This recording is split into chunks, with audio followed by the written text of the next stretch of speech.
Seems like all of the SUVs have off-road versions these days, but we're not content to believe the marketing and the dealerships about how tough or rugged they are. We've got to test them. The Honda CR-V TrailSport. Honda has finally brought its surprisingly capable off-road brand to its bestseller. Is it any good? We're gonna find out. The RAV4 Woodland is the toughest, most hardcore version of the best-selling car in the country. And we have the Forester Wilderness. It looks the toughest, it has the most plastic cladding, and Subaru has a lot of experience in this area. This one could hold some promise. I'm ready. Are you ready? We're Edmunds, and we test hundreds of cars each year on the road and at our private track, so you get the most trusted reviews.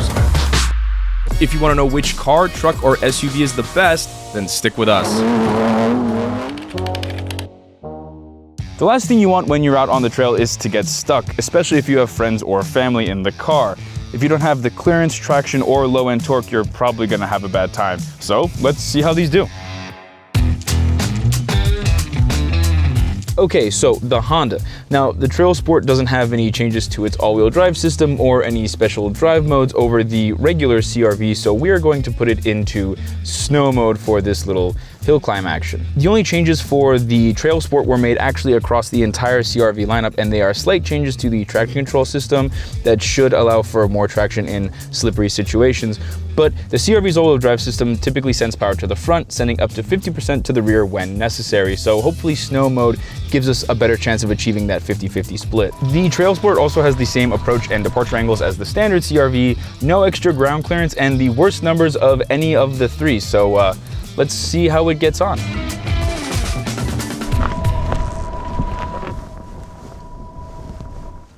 Alrighty, we're going, we just hit the hill. We have to apply quite a bit of throttle to get over the first. That's a little tenuous here, just trying to find some grip. Need a lot of throttle to get anywhere. Almost struggling for traction. Come on. Just give me that. There you go. Okay, barely made it, feels like. That was a little bit tricky, and there was a lot of wheel spin as we got over here. Up this next hill, it's just a bit steeper, so we're gonna try and give it a little more throttle. We'll see how we get on. We're going straight on here. And no slip yet. Oh, it looks like it's gonna start slipping soon. Oh no, we good, we got some traction, we're okay. Oh, there it is, Hold on, come on, give it to me. Whoa, this is a bit of a struggle. Needed to almost go full throttle there, my God. Whew.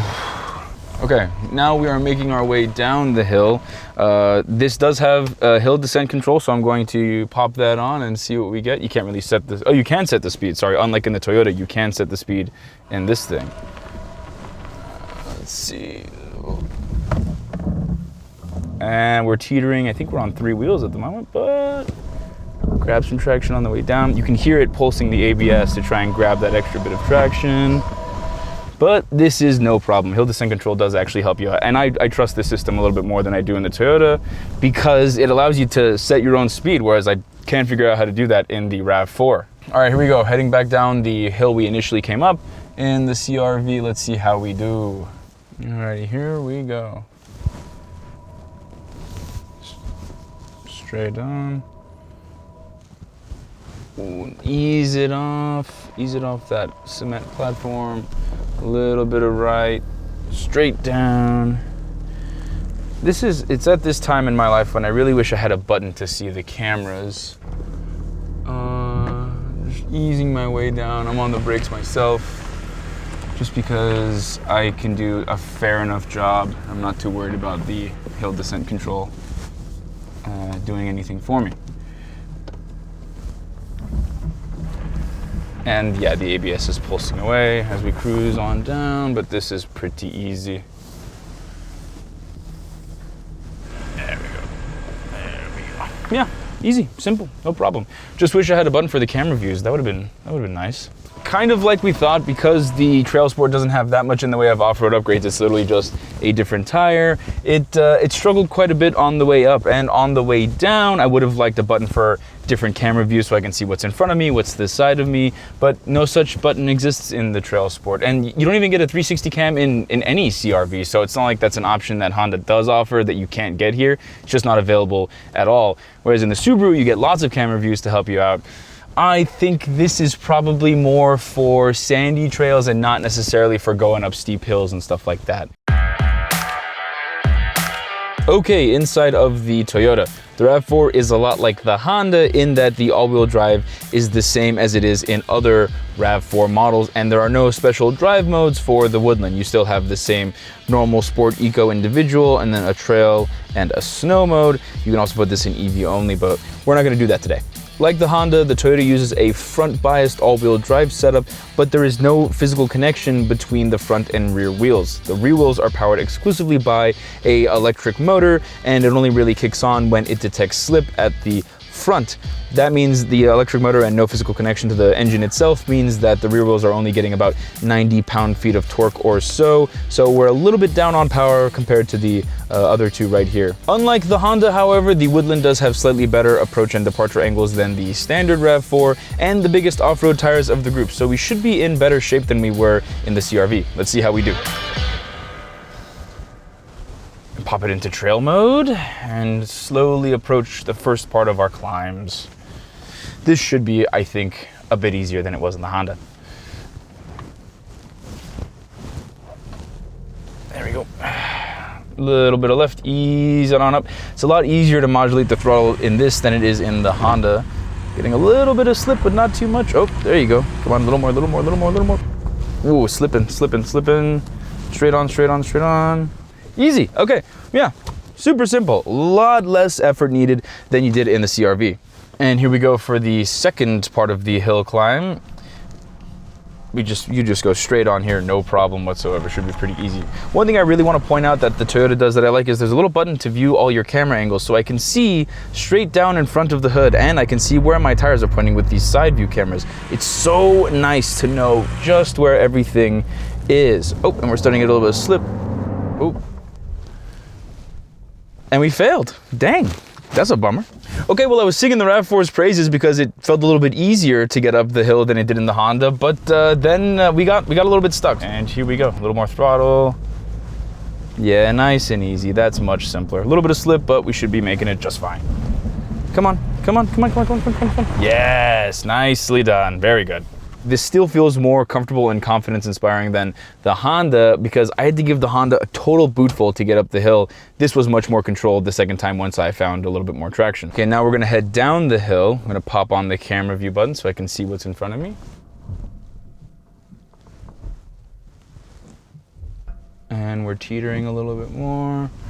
The Toyota also has a crawl control function, but because you can't set the speed to whatever you want, I trust my ability to brake a little bit better. Plus it'll post the brakes on its own just fine.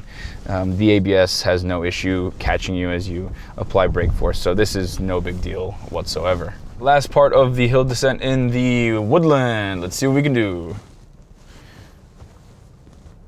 Going back to my camera views because I enjoy that very much. There you go.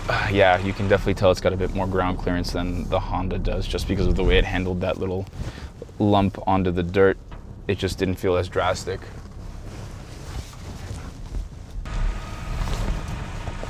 Going straight down here. This isn't too big of a deal. Get some traction on the left here, please. And straight. Yep, alrighty. Nice and easy. I don't even think the ABS pulsed once there. Super simple. No problem. So the RAV4, slightly better approach and departure angles than the Honda. I got the camera views, I got the descent control, which I don't trust and I'm not going to use. But overall, it's just an easier, smoother, better off-road experience, especially if you're trying to make it up a, let's say, relatively steep sandy hill. Yeah, I would definitely prefer this to the CR-V. That's my take. It's just that having more information is better. Camera views, the knowledge that you're a little bit higher off the ground. This stuff really helps and it makes off-roading less stressful, a little bit easier, and these tires definitely give better traction than the ones in the Honda. So between these two, the edge goes to Toyota.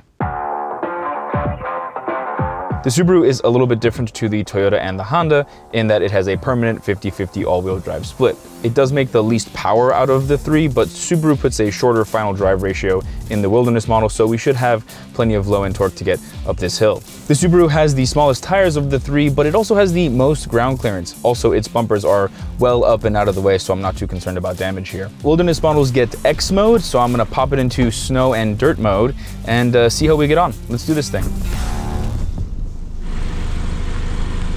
I think this is gonna be pretty easy, not gonna lie. Subarus are pretty well known for this. They got a handle on it. Oh yeah, this is a breeze. Oh, there, a little bit of slip, grab and subtraction to the left. Oh, there you go, there you go, there you go. And back to the right, And then, ooh, struggling a bit at the top there, wow. That's a bit of a surprise. Here's the thing about that first bit. The Subaru might have looked like it was working harder and it might have looked like it was struggling more, but I had just a lot more confidence and I was able to go through it way quicker than I was in the other two. I just gave it throttle and let it do its thing. It's a lot easier in the Subaru because there's a lot less work and modulation you have to do. I mean, look at me. I mean, I'm doing this one-handed. This is no problem. And I think that's probably the Subaru way. All right, now we're going to start the downhill portion of our little off-road test here. And a lot like the Toyota, this has a camera view button, but you only get a view out of the front, and because this screen isn't very good, it's rendered in pretty low resolution. That said, still more helpful than the Honda. Cocking the wheel, Not too bad, not too bad. And I'm just gonna catch the brake. There's a little bit of ABS modulation, but no issues so far. And now my foot's off the brake and I'm letting it cruise down by itself. Nice and easy. The downhill control system, or whatever you want to call it, in the Subaru is a lot more confidence inspiring than it is in the other two cars. I actually do trust this one a little bit more than I do those other two, I'm not gonna lie. And we're starting the last portion of our downhill bit. Use a little bit of throttle. Yep. I don't want to smush this cone. We put the cones here to make it more difficult, actually, and it's doing the trick. It's a little bit tricky to follow this line, but there you go. Oh yeah, oh yeah. Oh yeah, no problem. I like that, I like that. That was a lot easier and a lot more confidence inspiring in the Subaru than it was in the other two. If you're shopping for a Forester, RAV4, or CR-V, we've got the tools to help you find the best deal. Scan the QR code to head to Edmunds, or check out the links down in the description. Okay, so now that that's all done, what do we think? Well, the Honda required the most effort and was the hardest to do all of this in. The Toyota was somewhere in the middle, maybe a little bit more confidence inspiring, but this one, so easy, almost effortless, and it just proves that, you know, Subaru and its all-wheel drive system and all the time they spent developing it, really, it shows. This thing is super easy to work with and use off-road, and if I had to pick one of these three for that section again, this is the one I'm taking. The whole appeal with these things is they are off-roadified versions of popular everyday SUVs, but how off-road ready are they really? With the CR-V, the answer is not really. The only major difference between the TrailSport and regular CR-Vs is the wheel and tire combo. The wheel looks a little bit tougher and the valve stem is recessed in order to keep it from getting damaged, but the real addition here is the tire. The TrailSport is wearing an all-terrain tire. It's the same size in total as other CR-Vs, but this guy looks a little chunkier and it's got some interlocking tread block action here. It should give you some better puncture protection and some more traction when you're off-road, but without any changes to the suspension and the exact same overall tire size, you don't get any extra ground clearance. Beyond that, it is all style here, and I must say I really dig the ash green paint, but the rest of it is standard CR-V stuff. The front and rear bumpers are exactly the same, so you don't get different approach or departure angles. They're just painted silver to look like skid plates.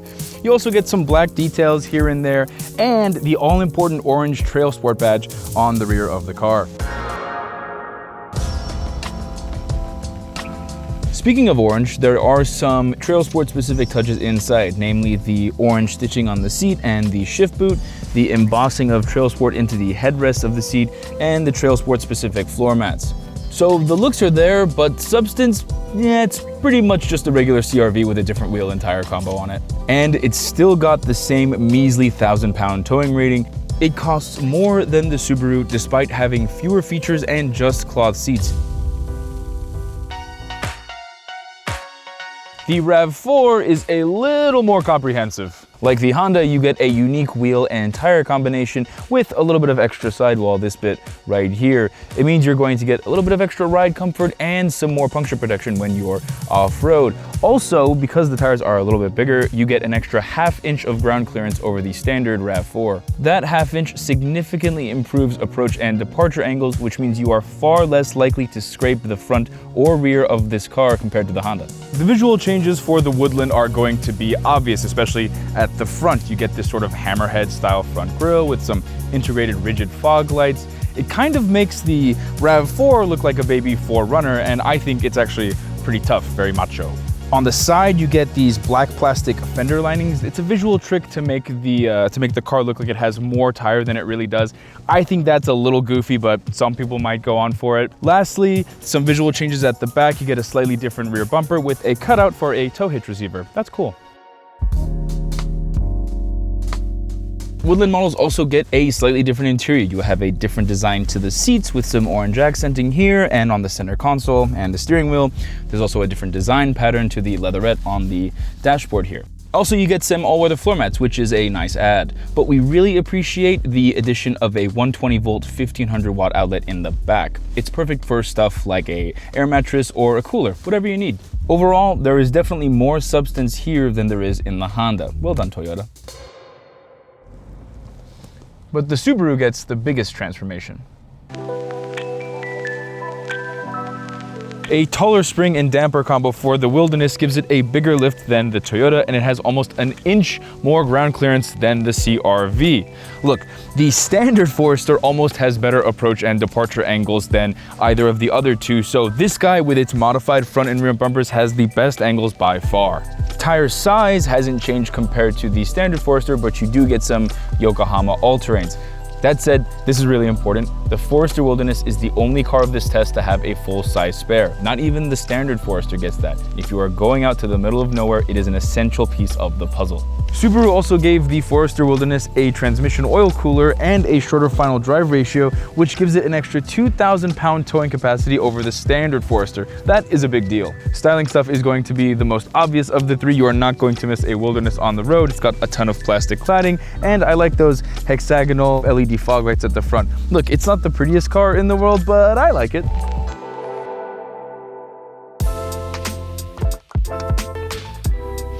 Inside, you get some synthetic leather, rubber floor mats, and Wilderness logos kind of all over the shop. But if you wanted the car that most greatly differentiates itself from the standard one, this is that car. In order, it goes Honda least, Toyota somewhere in the middle, and then the Subaru.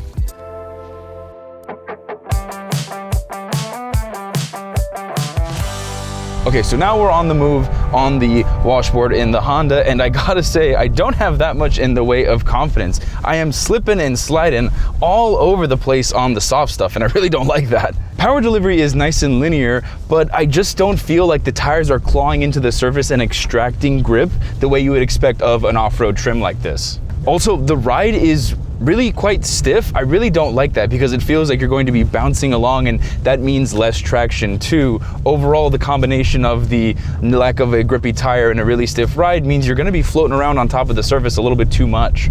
After a couple hours of doing this in this car, I really don't think I'd be very happy. It's nice and quiet and refined just like it would be on the highway, and I don't have too much in the way of noise, but the ride is just so bumpy that if you get some of the more aggressive washboard, you're going to be so upset. It's going to hurt so bad.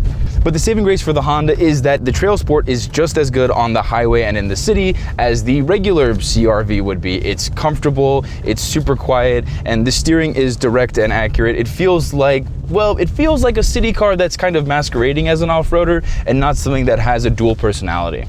General benefits of the CR-V are present and correct in the TrailSport model. It's comfortable and quiet. You get a lot of space. You get good visibility out of all of the windows. It's got the best inputs and the best controls of any car here. There are lots of things to like about the CR-V. It's just that when it goes into TrailSport form, you don't get that much extra when you leave the highway. MPG numbers for the TrailSport are a little bit worse than other CR-V hybrids. You're gonna get 33 MPG on the highway and 38 in the city. That falls falls right in between the Toyota on the top end and the Subaru on the low end. Speaking of MPG, that is just part of the small details that we think about when we rate every car that we get our hands on. And if you want to know more about the CR-V or its rivals or anything else for that matter, head on over to edmunds.com or click the link in the description.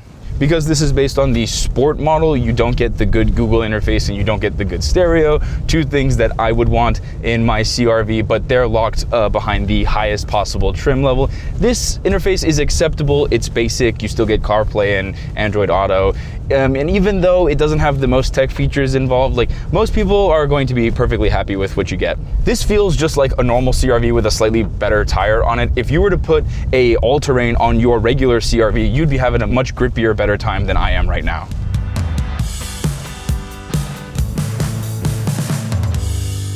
Now we are in the Toyota. We're gonna do the washboardy type run. We're gonna see what it does on the soft stuff.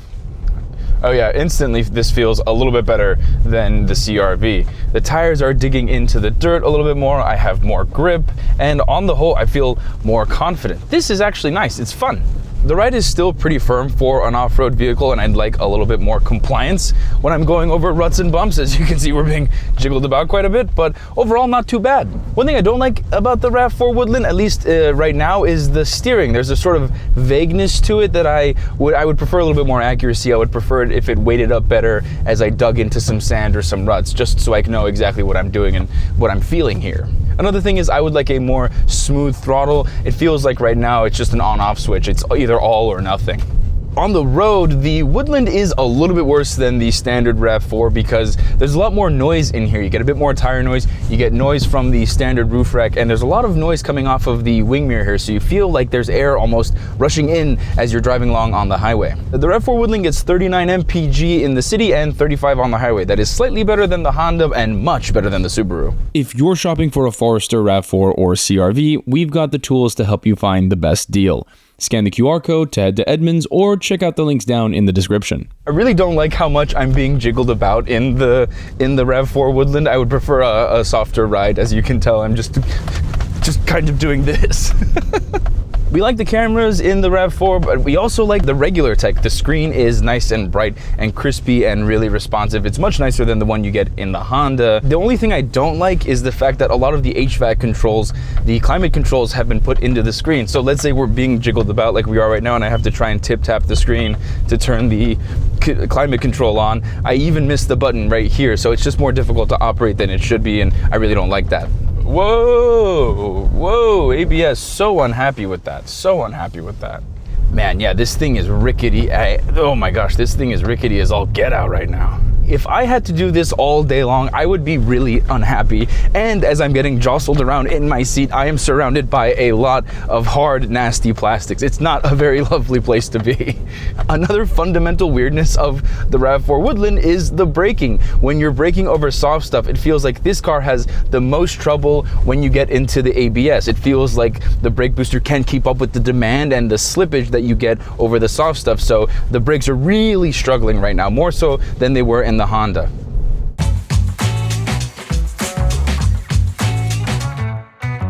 Right now we're on a sort of washboard in the Subaru, and honestly, it feels great. I feel almost no deficiencies in traction. It's kind of fun just to slide around in here. I got pretty good steering feel. The throttle is perfectly linear, and I can control the back end with my right foot, which I really, really like. Overall, it's confidence inspiring, it's easy, and because this is what you're going to be doing most of the time in a car like this, this is exactly what you want to feel. This is fun. When you're making your way to the trailhead in the Forester Wilderness, you will find that it is no worse on the road than the standard Forester. That means it's still pretty quiet, you have lots of space, you have good visibility. The off-road tires maybe add a teeny tiny bit of tire noise, but it's okay because this thing isn't exactly super duper quiet to begin with, so you're not giving up that much over the standard car. The Forester Wilderness is going to get the worst MPG of the group. You're going to get 28 on the highway and 25 in the city, and that's just because you can't get a hybrid version of the Wilderness model. The other two do offer a hybrid, and they do much better on gas as a result. We've said this before a lot, and it's no different in the Wilderness model. The tech in here is really not that great. The processor is slow, the screen is always washed out by the sun, it's laggy and difficult to use, and too many commands are buried in the screen.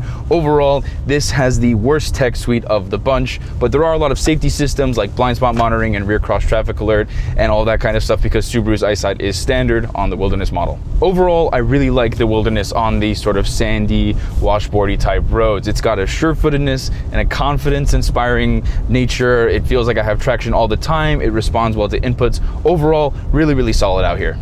Before we tell you which one of these we'd recommend, please consider liking and subscribing to the channel. It really goes a long way. Also, if you have any ideas for future videos or have something to say about this one, please leave a comment down below. I promise you we do read them. So the CR-V. It did everything we asked it to do today, but it had the hardest time doing it. On the hill climb, it was slipping and sliding all over the place, and it definitely took a little too much effort. And on the trail, again, it was a bit floaty and there wasn't that much grip. But let's talk about cargo. This has the biggest cargo hold of any of the cars here, but the problem is the floor isn't flat, so you can completely forget about sleeping in here if you go camping. Also, it only tows 1,000 pounds. The RAV4 naturally fell somewhere in the middle. It was more capable up the hill climb, and I had an easier time of it there, and over the washboard and in the sand, it felt more sure-footed, and it was a bit easier. The ride was more relaxed. Cargo-wise, it's actually the smallest car here, but the load floor is mostly flat, so taking a little nap inside is gonna be a little bit easier. Also, towing is the highest here, tied with the Subaru at 3,500 pounds. The Subaru did the best in both of our tests. It was the easiest to take up the hill climb, and it was easily the most sure-footed and confidence-inspiring on the washboard and in the sand. It has the second most cargo room of any of the three cars here, and it's got a flat floor, so taking a nice little nap is gonna be easy. Also, it's tied with the RAV4 for towing. It's also got a rating of 3,500 pounds, but you should know that it's only the Forester Wilderness that gets the 3,500 pound rating. The other ones are slightly lower. So it might come as no surprise, but on this day in the dirt, the Subaru is our winner. But there are still good reasons to buy the other two. You buy the RAV4 if you really value fuel economy, you really need that 3,500 pound towing capacity, or you really want a household outlet somewhere in your car. You go for the CR-V because the CR-V's inherent goodness is still there. It's the best to drive on the road, you get good fuel economy, and there's a lot of space. It's just that the TrailSport model isn't all that different from a regular CR-V aside from the tires. Now, the Subaru. If you do this often, this is the one to buy. You should forget about the subpar fuel economy and the lousy tech and go for this one, because it's going to serve you best every time you get out here in the dirt. If you want a rundown of more street-ready versions of these cars, me and my buddy Brian did a 10-car comparison test where the Forester, the RAV4, and the CR-V are all present. Feel free to go check that out. If I was spending my money, I would definitely have the Subaru. It's the most capable, it's going to be the most dependable in situations like this, and even though it's kind of the ugly duckling, I think it's cute. Anyway, thank you so much for watching. Remember to like and subscribe, and we'll see you in the next one.